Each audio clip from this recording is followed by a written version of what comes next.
Hey, everybody. Thank you so much for joining in for today's episode on generating conversations and creating clients. I'm super excited about the guest that we have because she is a mom, she's a coach, and she's just up to so much that, to be here is something really special. And I know, one of the things that has come up is mothers. How do you balance these different things? And sometimes there isn't a balance and it's just making it work. So I think today's conversation is going to be very exciting. And we'll talk about how you create clients. I'm going to let you introduce yourself so that way everyone knows who you are, though. Yeah. My name is Hanne Lindborg. I'm a Norwegian coach. I'm working right outside of Oslo, and I used to work in the corporate world. I did that for 15 to 20 years. I have a degree in economics and HR, but at some point I really wanted to, help other people. More directly than I did through my work. And that was due to my own experience as well. I saw the power of coaching and understanding more of myself, and the power of having a vision of where I wanted to go. It just felt right to drop out of the corporate world, start my own business, and I worked as a coach since August 2021. So Excellent. yeah. Wonderful. I love that. And, thank you so much for being here because I think sometimes people don't always know what it takes to be here. And even the conversation beforehand, if it's okay to share, you were talking about, there's you have one kid downstairs and you said, they might come up and that's okay. I love that. And you're coordinating transportation for something else and making time for this interview. So I think I love that we had this happen beforehand because I think sometimes, especially around generating conversations and creating clients, sometimes people think that what someone accomplishes or when someone shows up, that it's just happening. Yeah. And there's so much that it takes to show up in life and to have things work. And there's different surprises that occur, and we have to work with that. Yeah. And so I just really appreciate you being here and making the time. And I just thought that's important to share for anyone listening, that to be here or to have a conversation or to create a client really takes something. It takes showing up. And what I'd love to, open up this idea with is, right, this idea of generating conversations and creating clients. What has your experience been with that, or what have you found most helpful for yourself in your journey? Um, well, I think perhaps my corporate experience was very valuable for me when I started my own business, because the last year that I worked in corporate, I had a position regarding innovation and business development, and that was during COVID.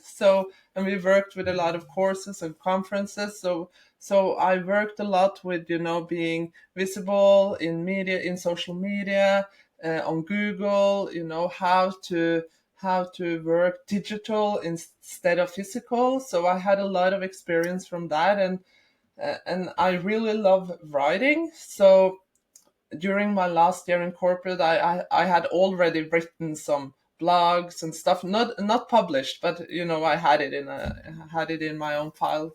And so when I started, I started with my web page. I had a lot of articles that I posted. I worked with SEO, search Mhm. optimization, is that the word? Yeah, from the beginning. So that I did that from the day I started my web page. I was very aware of the words that I used, and I chose some, which is like, if you go to Google and search for personal coaching in Norwegian, of course, or Coach Oslo. Those were keywords that I chose very early on. So from that, I've gained a position, at Google. where I'm very highly ranked when you search for those keywords. So that's been a kind of different approach than many others, uh, and that means that I get cold leads in a way. They don't know me exactly, but they get into my web page, they read, they get a sense of who I am, and they're already looking for a coach. So this is people they want to be coached. So it's Wow. different from Facebook or Instagram, where I think more of the people coming from there are even colder, if I can put it like that. So I've got a lot of clients which I've never known before. Mm. And that's been, more um, in the recent months that I've started to work more with my own network to create conversations. Actually, so I had a different approach than many people in the AJC, for example, that we work together with. Yeah, Yes. Yeah, I love this, especially, the conversations that I've been doing here with AJC members. There is a variety of different approaches that people yeah, have, or what they started with and what they're doing now. So I love this because this is not something that somebody has shared yet. And so it sounds like for you, you had created your web page and you really focused on keywords in blogs that you wrote, and this process of SEO helped yeah, you uh, rise to the rankings on yeah, Google. So when someone's searching for a coach, especially in your around your area, you actually are one of the top results, or the top result that yeah, comes up. And so this has led to people reaching out, which I think is great because I think a lot of times, I was going to say what we're sold or maybe even told is that to operate a lot within social media, whether that's LinkedIn or Facebook or TikTok, and there's usefulness in that. And yeah, I love that you're shedding this light that you have used SEO and have created some great clients for yourself. yeah. And if somebody was wanting to explore SEO, or they were wanting to maybe explore a different path than the social media route, do you have any recommendations for them from what you've discovered on your own journey? Yeah. I've hired people because I knew a lot myself, but I in the beginning I used not a lot of money, but just a little amount, and talked to an expert just to know, some of the key points. Like, for example, I have one of the pages is about me, for example. And Hmm. what I learned from her is that instead of just writing, because many people like a page like that would normally be named the like my like the host name and then about, for example. Hmm. But what she told me is that you have the host name and then about the personal coach Hanne, Mm. because that includes the search word that I have picked. And Right. then in heading one, like you should only have one heading, one for each page. That was one thing I didn't know. Then I should also include, the words that are important. And like Wow. I had a theme that I have been interested in is parents. I have three kids on my own, and I've definitely had the feeling of being a bad parent.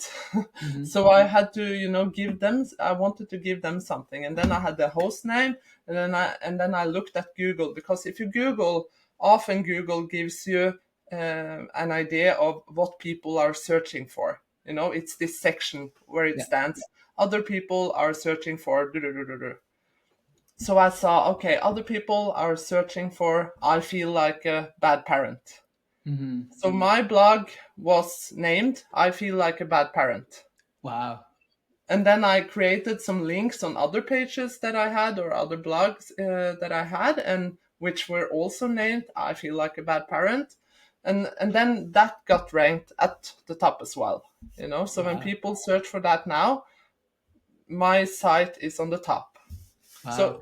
so it doesn't necessarily take a lot to, Hmm. if you know, if you have a specific team or heading or something that you're really interested in, and there's not a, of course, if you choose coach or personal coaching or life coach, there will be, thousands of competitors. Right. But perhaps for a more specific team, there's probably not that many. Yeah.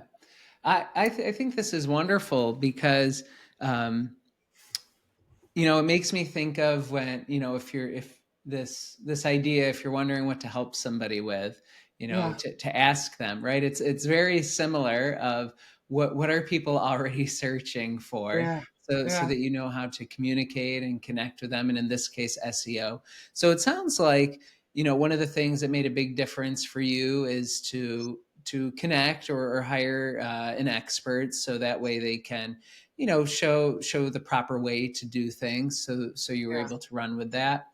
yeah, Now, I think what's really neat here, because I imagine someone's listening to this, someone might explore SEO, or someone might be doing something where there's a cold lead coming through. What have you noticed for yourself, or what have you found most useful for your process of someone coming in as a cold lead? Because I imagine it's different than someone where it's a little bit warmer, there's familiarity, which I think, some people, in the way that we're taught of conversations, a lot of it is people that there's some type of connection or there's a referral. And yeah. so I'm curious, are you open to sharing what you have found most useful in your process of um, being of service to a cold lead and them Yeah, becoming a client? yeah, yes, of course. And this has actually been an interesting learning curve, to put it that way, because before I joined the AJC, I've done many other courses, and normally the people holding having those courses has said, they have practiced the sale, being say having a good sale conversation, having a good enrollment conversation. I think the focus in many of those courses is not how to serve, it's Mm, how to sell. right. And I've done that, but I've what I've noticed is that, because I remember someone else asking me about this, because I've had a quite good closing rate in just one conversation, because I've often just had one conversation and then closed the client in that conversation, and and I think the reason why I have been able to do that is because I really believe in what I share, and I really have seen how that can help the person that I've been talking to. And I think, I've been able to figure out what they are really asking for in many of these cases. And I've had this system of how I've had this conversation, which has been, to figure out what is hurting, what is the pain point. Is, I don't know if that's the Hmm. correct English word for it, and then I've also spent a lot of time on where do you see yourself when everything is sorted out, what are you longing for, what are your dreams, so I think many people that have signed as a client have have felt hope. Often Mm, they come to me and they feel a bit hopeless. They feel like, am I ever going to get out of this, so I've given them, or I haven't given them, but I've been able to create a space where they've had this hope. And I think that's perhaps the main thing. So yeah, yeah. but Was there something else you were going to say? yeah, because what I've seen, now is that for many people, just one conversation, not knowing me at all from before, uh, it's been, I think I've had many no's, which I could have avoided if I do more of what I'm doing now. So now I'm try most of the time, unless someone is very ready, I can do it in one conversation. But mostly now I have two conversations. I give them something in between, and they get more experience of what coaching is. Sorry. Yeah. Oh no, that's fine. Yeah, I think this is really key because it sounds like, I once had a coach that said to be a hope dealer, right? Now, instead of a drug dealer, be a hope dealer. And I love what you're saying here, because it sounds like you're really hearing what's happening for them, right? That has them looking, that brought them there, and then in your conversation, you're talking about what would be different for them if all of this was sorted out. Yeah. And how do you say this is different than what you knew as sales versus service? Because I just think someone might be listening to this and they might say, well, maybe this sounds a little like sales, because maybe they, in sales, sometimes they'll talk about the problem and what's the person's vision. Yeah. And it sounds like here there's less pressure. It also sounds like you're being of service in such a way that it's not about the sale, it's more about them. What do you notice is the difference between trying to make the sale versus being of service? I think what I'm doing now is more of being of service, because the way I've had this conversations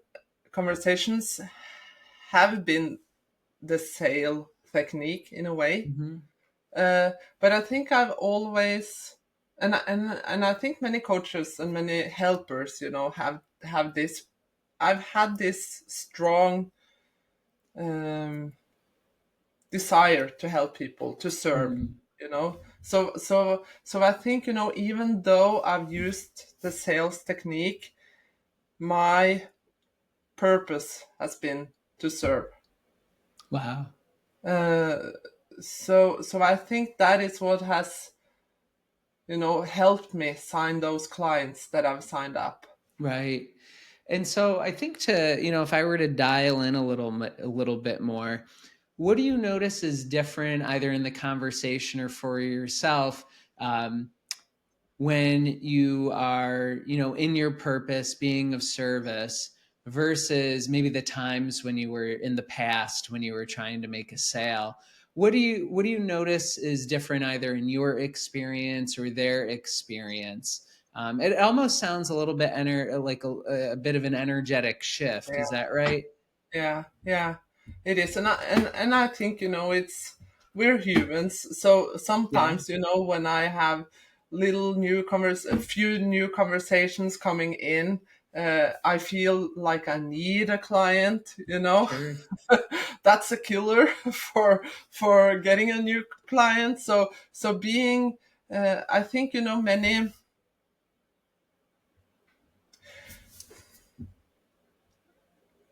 I think if you're coming from, and we've talked about this in the school as well, being attached to the result. Hmm. Uh, I think, since I've started, because it's kind of funny, because of course I've been disappointed in a way when I haven't gotten new clients, but I also all the time had this, okay, it wasn't right, move on. I Yeah. haven't been that attached to the result at any point, which has actually surprised me a bit sometimes, because coming from a corporate world, I'm an economic, I have an economics degree as a background. I should be fixed on numbers and uh, things like that, but it's been kind of natural not to be too hung up in, but sometimes I am, and Right. and then it's difficult to close clients. Yeah, absolutely. And I can relate to that as well. I think anybody that I've spoken to, that happens, especially when you're balancing this idea Yeah, of service and recentering into that. yeah, What I'm almost hearing from you or what I sense that I'm hearing from you is, because you have this process, whether, if it's SEO and someone cold is coming in, because you have that process working on your behalf, there's trust that there's another conversation coming through. And for you, what you've done is uh, done your best practice to let go of the result, knowing that when you're of service, the natural byproduct of that is that a lot of times someone is going to want to continue that. They're going to want to work with you.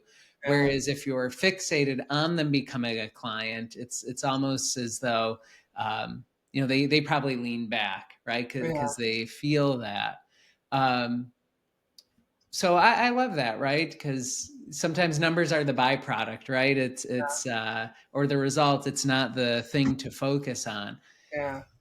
Now, Can I share yeah, something? yeah, Because one thing that came up for me now is that, regarding what I learned earlier and having one conversation and pitch it as a good, I feel like the way I did it was, and the way I learned it was to create kind of a need mm, to have a coach, because I was supposed to.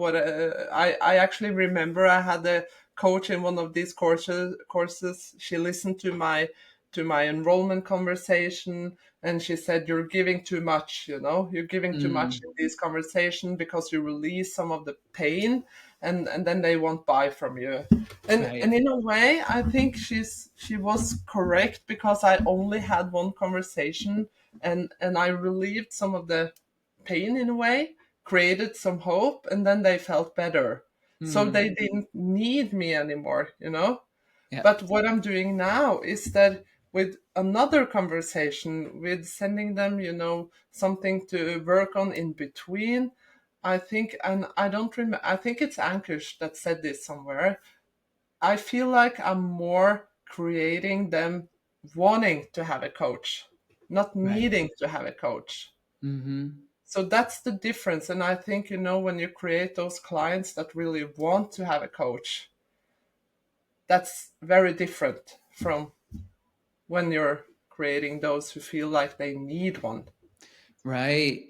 Wow, I thank you for sharing that distinction because what I've noticed from what you're sharing, and even for myself, there's a difference in the way someone shows up if they're coming from the place of that they need it Yeah, versus someone who's wanting it. I actually have a sense that they're more invested in the process and making the change for themselves versus the person who feels like they're coming from that place of I need this. yeah, Um, yeah, yeah, could you share a little bit more of what your, what does the journey look like with you, or the process in that conversation? So it sounds like you're speaking about what's happening for them, or the pain or the challenge. You're getting a sense of giving them a sense of hope that there's a yeah. possibility for that change. What's the way in which you share work between the times when these two times or so when you meet? How do you end those conversations, or what does the next step look like? Uh, like the first conversation I'm having, if this feels like it's a good match and I think I can help them, I normally say something like, okay, I really would like to explore this more. What do you think? What was useful with this conversation? And then normally I say, I would like to give you another of these, like, so you can have a sense of what coaching is, and we can work a bit further, and then you can decide what you want to do, if you want to Mhm. continue work together, or if you just feel like you've had enough in a way. Yeah. Either is positive or not. But and then in between, and this is very new to me, so, oh, sorry, it was a bit blurry here. I think it should, Yeah, hopefully it'll it sort will fix itself out. itself. Yeah. Yeah.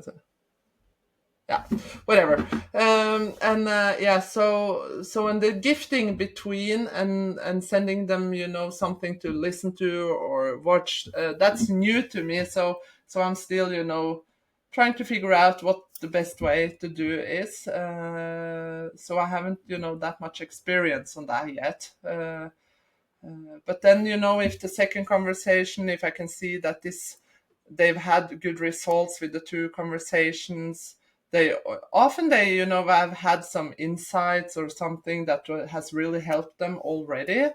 Then I suggest how we can work together. Hmm. Yeah, Yeah. I love this. And so you're really being of service, you're having a conversation with them, and you're introducing this idea of spending some more time together so they can really get a sense of what coaching is like. yeah. And you'll give them action steps. And do you have any criteria that you give for the action steps? Is it usually something larger or smaller? Yeah. No, normally, because normally I haven't done many exercises in between or homework. Hmm. So normally I give something that I feel is very easy for them to do. Yeah. So I know they will do it, because if they don't do that, then they're not ready for a longer commitment. Right. So normally now I send them. Often I've sent them, because I'm coaching from the principle of 3P understanding, and some I have a video with Dickon, which is just half an hour, and that Hmm. gives them a sense of what I will be talking about. Not that I'm talking that much about the principles, but if they're not into the spiritual or any, they just believe in what they see, Yeah. then perhaps coaching with me is not the best option for them. Perfect. So that's a good way to kind of also figure out if it's a good match. Right, you get to see if Yeah. that chemistry is there. Yeah. Excellent. And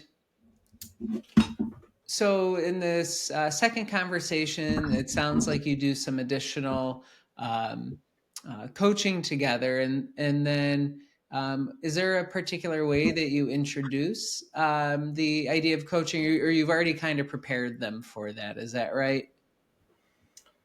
Yeah. Yeah. I'm not sure if I actually, talk that much about what coaching is. Hmm. If that was your question, I'm more Uh, giving them an experience. the question was more as you're sharing the experience, how do you then introduce the next step of working together? Oh yeah, yeah, yeah. Then I normally just say something like, okay, ask them again what has been helpful, and then I usually open it up a bit and say, okay, so what is the next natural step for you? Hmm. Just as Yeah. that. And normally they say, oh, I would really much, like to continue working together. So can you Sure. tell me a bit more about? So I'm trying to get them to ask me Yeah. for what's possible. Excellent. Yeah, Yeah. So this is great. And so and it sounds like you've found this process really helpful of service and taking your time with someone to build the relationship, build familiarity, and it has helped really create cold leads into clients who have really valued your work together. Is that right? yeah, yeah, yeah, Yeah. And I think this is very different than what people know in terms of cold leads, because a lot of times when people talk about cold leads, it's a random person or they're trying to impress them or sell them and convince them. And it sounds like you're owning your role while also standing shoulder to shoulder with them, understanding what's happening for them, and really yeah, wanting to help them before they've yeah, even invested a dime with you. I yeah, mean, I don't think you have a dime there, but we have a dime here. Before they've even invested with you, you're already helping them. yeah, yeah, absolutely. Yeah. And Wow. sometimes, of course, I've been wondering, is it possible, because that's what I've heard, that you give too much in these conversations. So that is something that I don't have a good answer for that, because sometimes I still wonder, okay, did I give too much in this conversation, because they really had profound insights. And I've had several of those where they've said, this has been the best conversations I've had, and then I never see them again. And of Yeah. course, someone lies. Of course, Mhm. but often you can tell if people mean it or not. Right. Uh, so, but what I see there is that um, there is I've been a bit like this, when I've had them, I've let go of them, so I haven't Mhm. followed up on them later Right. at all. Mhm. So I can see that I also have a lot of potential. When people say that, I can still serve them a month later, 2 months later, give them a phone call and hear how are you doing. I just thought of you, So I haven't done that, and that's the next step for me. I feel in this process is to don't let go of them in that way. At least Right. not all of them. Yeah. Right. Yeah. And just because it's a no then doesn't mean it's not going to happen later. And Yeah. I think you're speaking to something really important, which is when someone really wants to make a change or they have a goal or a vision that they're committed to. We all know that a singular insight is not the solution. It can be life changing. It can be helpful, and it's through having a committed coaching relationship or a commitment to their vision and what they want to create that the change actually happens, right, through Yeah. a committed coaching relationship. Yeah. I am Yeah. mindful of time, Yeah, and I'm mindful that I'm not visible. I'm blurry. oh, I think that's okay. I think what you're sharing is crucial, and that's okay. I think we have, uh, I think this is wonderful, and if somebody wanted to see you, right? Because I know the video is blurry right now. But if someone wanted to see you, do you have a website or anything that they could go to if they had questions or they wanted to reach out to you? Yeah, yeah, this one will be tough because it's in Norwegian. Well, I'll still link it. Yep. Yeah, yeah. So it's en tanke unna, which is in English, it's one thought away. So it's en tanke unna .no. So Okay. I'll send it to you so you can see what it is. Perfect. Uh, Yeah, send yeah, it to me, and I'll make sure that we put this up. yeah, And thank if you. anyone would like to reach out to me, you can go to jmwhiteman.com. And it has just been so wonderful to be here with you, Hannah, and I appreciate you making the time. Yeah. And oh, your video is clear. This is wonderful. And yeah, I love being in the AJC with you, and that's I'm doing these conversations with so many people, and what you shared here today has added depth and a perspective that has not occurred with the other Oh, thank speakers, and you. so I really appreciate what you've Oh, shared thank you here. so much. And I was thinking of one thing that I also see as so important, and that is consistency. Because and that is in regard to social media or whatever you do, or if you're sending newsletters, because often you don't hear a thing, from any of the people getting it, but I've seen so many times how people read stuff, they follow you, and they perhaps do it for a year or 2 years, and then they're ready and they contact you, and you have never heard of them before, but they feel like they know you because they have followed you for a long time. So even though you don't always see result immediately, people are still out there, wanting to hear what you have to share, wanting to work with you, but it just have to be, the right timing. So yeah, don't give Yes, up. I Keep love going. that. That's a wonderful note to end on. Yeah. Thank you, and thank you Thank everybody for you. listening. Let Thank us you. know your insights. What has come through for you from our conversation today? Yeah. And thank you. See you, everybody. Bye. Bye.